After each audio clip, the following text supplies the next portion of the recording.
कहानियाँ नई नई सीख देती है। बच्चों में अगर अच्छे अच्छे संस्कार सींचने हो तो कहानियाँ सबसे अच्छा जरिया बन सकती है। आज की कहानी आपको थोड़ा भावुक कर सकती है क्योंकि आज आप एक इमोशनल कहानी आपके साथ साझा कर रहा हूँ। हाँ, इमोशनल करने के साथ एक बहुमूल्य बोध भी आप इस कहानी से सीख सकते हैं, इसलिए इसे पूरी जरूर पढ़िएगा।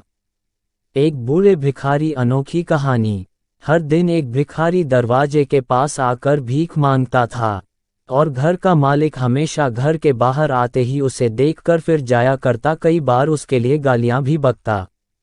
वो कहता, तू जिंदा ही क्यों है? पूरी जिंदगी ऐसे ही भीख मांगेगा क्या? धरती का बोझ क्यों बना बैठा है? और कभी कभी उस भिखारी को गुस्से में वह धक्का भी मार दिया करता। इतना कुछ हो जाने के बावजूद अधिकारी के मुंह से सिर्फ यही निकलता कि भगवान भगवान तुम्हारे पापों को माफ करे। एक बार सेठ को धंधे में बड़ा नुकसान होने की खबर मिली।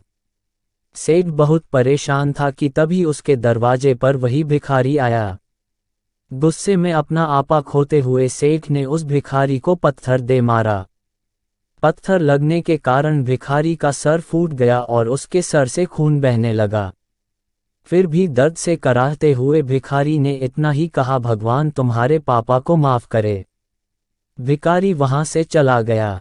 सेठ सोच में पड़ गए, भिखारी को पत्थर मारा फिर भी उसने सिर्फ प्रार्थना की।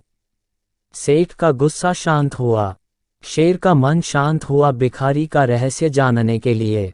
सेठ ने भिखारी का पीछा करना शुरू कर दिया। भिखारी जहां जहां जाता सेठ उसके पीछे जाता। सेठ ने देखा कि कोई उसको खाना देता, कोई उसको मारता, कोई अपमानित करता तो कोई गाली देता। लोग भिखारी के साथ चाहे जैसा व्यवहार करते, लेकिन भिखारी सबके लिए एक ही प्रार्थना करता, भगवान तुम्हारे पाप माफ करें। अब रात होने को आई थी। भिखारी अपने घर जाने के लिए लौटा। वो अपने घर पहुंच गया, लेकिन सेठ अब भी उसका पीछा कर ही रहा था। एक पुरानी टूटी हुई खटिया पर एक बूढ़ी औरत लेटी हुई थी, काफी कमजोर और बीमार लग रही थी। वह भिखारी की पत्नी थी। अपने पति को वापस आता देख वह खाट से उठ खड़ी हुई। पत्नी ने अपने पति के भीख वाले कटोरे में देखा, उसमें सिर्फ आधी बासी रोटी थी। उसे देखकर वह बोली, आज बस इतना ही मिला। और हाँ, आपके सिर से खून निकल रहा है, ये चोट कैसे लगी? बूढ़ा भिखारी बोला, आज बस इतना ही मिला, किसी ने कुछ दिया ही नहीं। सब ने गालियां दी और एक नए पत्थर भी फेंकना, इसीलिए मेरा सर फट गया। एक गहरी ठंडी सांस लेकर बूढ़ा भिखारी फिर से बोला, यह मेरे ही पापों का फल है। तुम्हें याद है कुछ सालों पहले हम कितने अमीर थे? क्या कुछ नहीं था हमारे पास? हमारे पास हर चीज जरूरत से ज्यादा थी, लेकिन हमने कभी दान नहीं किया। और उससे भी बुरा हमने उस अंधे भिखारी के साथ किया जो हमारे द्वार पर भीख मांगने आया करता था। बूढ़ी पत्नी की आंखों में आंसू आ गए। वह बोली, हाँ, हम उस बेचारे अंधे के साथ बहुत बुरा करते थे। उसका अपमान करते थे। उसे खाने के लिए रोटी की जगह कागज दिया करते।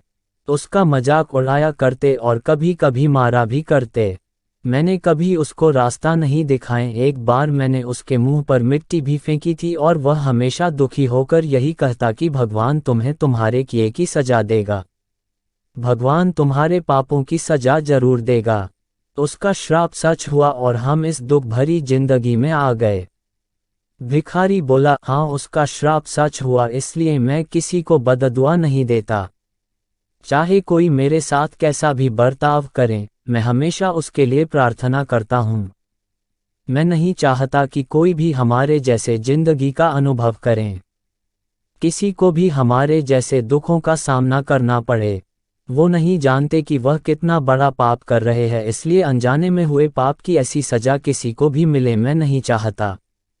सेठ वहीं पर छुपकर यह सारी बातें सुन रहा था। अब उसे सब कुछ समझ में आ गया था। भिखारी और उसकी पत्नी ने वह आधी रोटी मिल बांट कर खाएं और भगवान को धन्यवाद बोलकर सो गए। अगले दिन बड़ा भिखारी फिर से भीख मांगने गया। सेठ के घर के पास जाते हैं। सेठ ने पहले से गरम रोटी या उसके लिए निकाल कर रखी थी। उसे देते हुए सेठ विनम्रता से बोला, माफ कर दीजिए बाबा, उसे बहुत बड़ी गलती हो गई। बूढ़ा भिखारी बोला, भगवान तेरा भला करे। इतना कहकर वह आगे निकल गया। इस कहानी से जो सीख लेने लायक है वह बड़ी ही सिंपल है कि आदमी चाहे किसी के बारे में बुरा कहे या भला करे, लेकिन भगवान सिर्फ कर्म के हिसाब से उसको फल देता है। क्या हुआ अगर भगवान नहीं दिखता है, लेकिन ये बात बिल्कुल सच है, उसके खाते में सबका हिसाब बहुत बहुत पक्का होता है। इसलिए जब किसी के लिए कुछ भी करो तो अच्छा ही करो।